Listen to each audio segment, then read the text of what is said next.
Ya, Assalamualaikum warahmatullahi wabarakatuh. Apa kabar teman-teman semuanya? Semoga sehat terus, dilancarkan segala sesuatunya. Jadi, minggu ini kita masih online ya. Jadi, minggu ini kita tetap langsungkan pembelajarannya. Kita mau bahas tentang keamanan transaksi pada e-commerce. Mungkin teman-teman semuanya yang sudah bergelut dalam e-commerce sudah paham tentang keamanan transaksi eh, pada e-commerce. Tapi di sini yang kita bahas sebentar.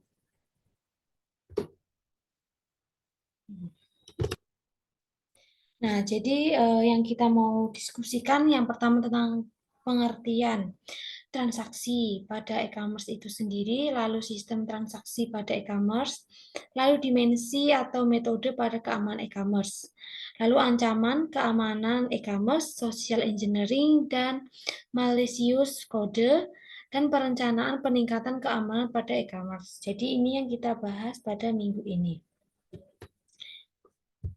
Lalu untuk pengertian transaksi pada e-commerce sendiri, bisnis lewat internet ini cukup menguntungkan bagi banyak orang. Nah, karena dengan menggunakan internet, produk usaha tidak hanya dapat dilihat dalam kota atau dalam negeri saja, melainkan lingkupnya itu sudah mencapai taraf nasional bahkan di internasional. Nah, beberapa keuntungan juga ditawarkan dalam menjalankan bisnis lewat internet seperti yang dikenalkan produk yang lebih luas lagi, lebih efisien perusahaan untuk meningkatkan produknya, lalu tidak dibatasi ruang, waktu, dan lain sebagainya. Itu salah satu kelebihan dari transaksi e-commerce itu. Nah, e-commerce selain memiliki sisi positif juga memiliki sisi negatif, pasti ya. Nah, untuk sisi negatifnya yaitu rawan tindak pidana kejahatan di dunia maya atau cybercrime. Nah, misalnya penipuan dengan cara mencuri identitas dan membohongi pelanggan, lalu kejahatan kartu kredit, lalu phishing, lalu spammer, dan lain-lain. Nah, ancaman akan keamanan tersebut akan mengakibatkan pelanggan takut melakukan transaksi dan kemudian kembali ke metode tradisional dalam melakukan bisnis itu. Nah, masalah-masalah yang telah disebutkan di atas akan dapat diantisipasi apabila sebelumnya telah terdapat kesadaran akan pentingnya keamanan oleh para pelaku e-commerce itu sendiri. Untuk sistem transaksi pada e-commerce pada umumnya yang kita udah pernah lakukan dan yang kita tahu ya, biasanya di sini itu ada administrator. Di sini di administrator ini itu nanti ada data pengiriman barang, lalu nanti ada hapus data produk, lalu ada edit produk sendiri, lalu ada input data produk dan payment dan validasi. Nah, nanti akan tersimpan atau kita menggunakan user interface. Nah, ini biasanya menggunakan tablet atau menggunakan smartphone. Lalu untuk konsumennya kita biasanya sebagai konsumen itu biasanya yang kita lakukan itu penelusuran produk, memilih produk, melakukan pembelian, melakukan pembayaran, menunggu pengiriman barang. Nah, itu yang dilakukan untuk transaksi ini pada e-commerce. Lalu untuk dimensi keamanan e-commerce, yang pertama itu ada autentikasi. Nah, di sini pembeli, penjual, dan instansi pembayaran yang terlibat harus dipastikan identitasnya sebagai pihak yang berhak terlibat dalam transaksi tersebut. Yang kedua itu ada integrasi jaminan bahwa data dan informasi yang ditransfer pada e-commerce tetap utuh dan tidak mengalami perubahan. Jadi data kita itu harus aman, begitu ya. Lalu yang ketiga itu repudiation. Di sini pelanggan membutuhkan perlindungan terhadap penyangkalan dari penjual bahwa barang telah dikirimkan atau pembayaran belum dilakukan. Dibutuhkan informasi untuk memastikan siapa pengirim dan penerimanya. Jadi nanti kalau dalam transaksinya itu harus jelas siapa penerimanya, eh,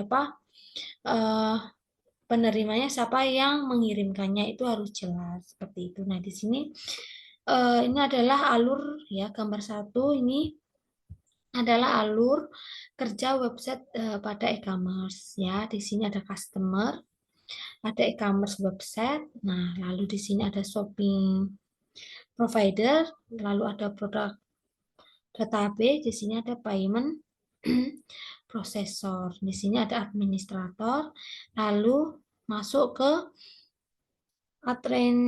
admin interface. Nah, nantilah baru customer, nanti kalau udah penelusuran, udah check out, udah pembayaran, barulah nanti barangnya dikirimkan. Lalu yang keempat itu ada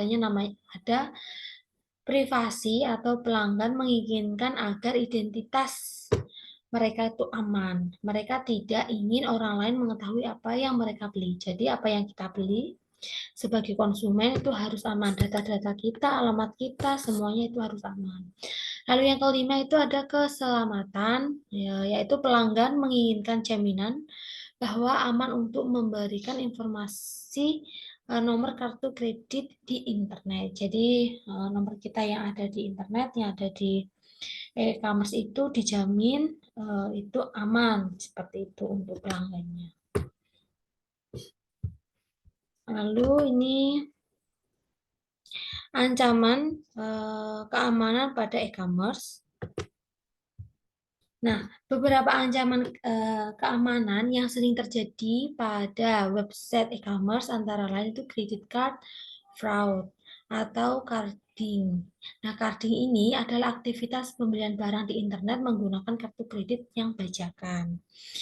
Ada beberapa tahapan yang umumnya dilakukan para carder dalam melakukan aksi kejahatannya, yaitu yang pertama, itu biasanya itu udah mendapatkan nomor kartu kredit ya. Yang kedua, mengunjungi situs-situs e-commerce seperti eBay, Amazon, untuk kemudian carder itu mencoba-coba nomor yang dimilikinya untuk mengetahui apakah kartu tersebut masih valid atau limitnya mencukupi. Nah, lalu melakukan transaksi secara online untuk membeli barang seolah-olah carder adalah pembeli asli kartu kredit tersebut. Lalu menentukan alamat tujuan dan pengiriman, lalu pengambilan barang oleh carder. Nah, itu salah satu bentuk penipuan dalam e-commerce. Nah, lalu di sini karena ada penipuan, maka harus adanya social engineering. Di social engineering sendiri, di sini adalah serangan yang paling mudah dan paling menguntungkan adalah dengan menggunakan teknik social engineering. Nah, attacker pemerolehan informasi rahasia atau sensitif dengan cara menipu pemilik informasi tersebut. Social engineering umumnya dilakukan melalui telepon atau internet yang sering ya ada masukkan ngeklik-ngeklik seperti itu biasanya namanya social engineering. Skenario yang biasanya sering dipakai adalah attacker menelepon pembeli atau berpura-pura menjadi perwakilan dari website tempat dia membeli barang dan mengumpulkan beberapa informasi penting. Kemudian attacker itu menelepon customer service dari website tersebut dan pura-pura menjadi pembeli dan memberitahukan personal information yang sebelumnya telah dia dapatkan dari pembeli. Lalu attacker meminta customer service untuk mereset ulang password yang ada. Biasanya gitu. Lalu di sini ada juga yang namanya malicious code.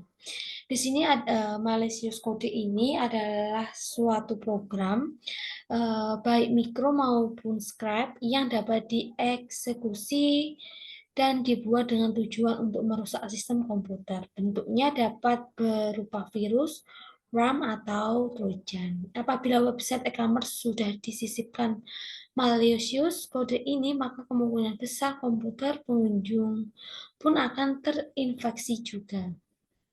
Melalui malicious kode ini, inilah pembajakan ID atau password dapat terjadi. Jadi menggunakan malicious kode ini, semua password-passwordnya itu terbaca.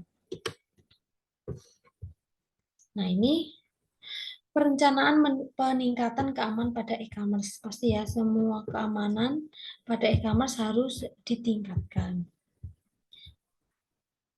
Nah, ada 5 tahapan perencanaan yang dapat dilakukan untuk melakukan pengamanan saat bertransaksi di e-commerce. Yang pertama, perform a risk assessment. Ini melakukan penilaian terhadap risiko yang dapat terjadi dan penilaian terhadap poin vulnerability atau celah keamanan yang ada. Yang kedua itu develop security policy. Nah, security policy adalah sekumpulan pernyataan yang berisikan pernyataan yang memprioritaskan risiko informasi identifikasi terhadap target yang berisiko.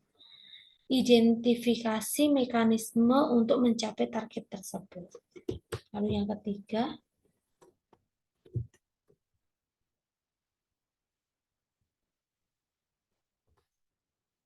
nah yang ketiga itu develop an implementation plan terhadap. Nah, tahap selanjutnya itu adalah implementasi terhadap security policy yang telah direncanakan. Lalu ada create a security organization, ini membuat sebuah organisasi yang bertanggung jawab atas keamanan. Selain itu, mereka juga bertanggung jawab untuk membuat user dan manajemen lebih sadar akan ancaman keamanan serta melakukan pemeliharaan terhadap tools yang dipilih untuk mengimplementasikan security. Lalu yang terakhir itu perform a security audit untuk memeriksa dan mereview akses log secara rutin dan mengidentifikasi bagaimana outsider menggunakan website sebaik insider yang melakukan akses. Nah, sampai di sini untuk kuliah hari ini. Nanti kalau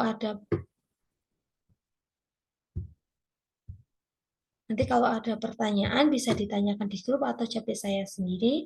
Jadi saya akhiri saja. Wassalamualaikum warahmatullahi wabarakatuh.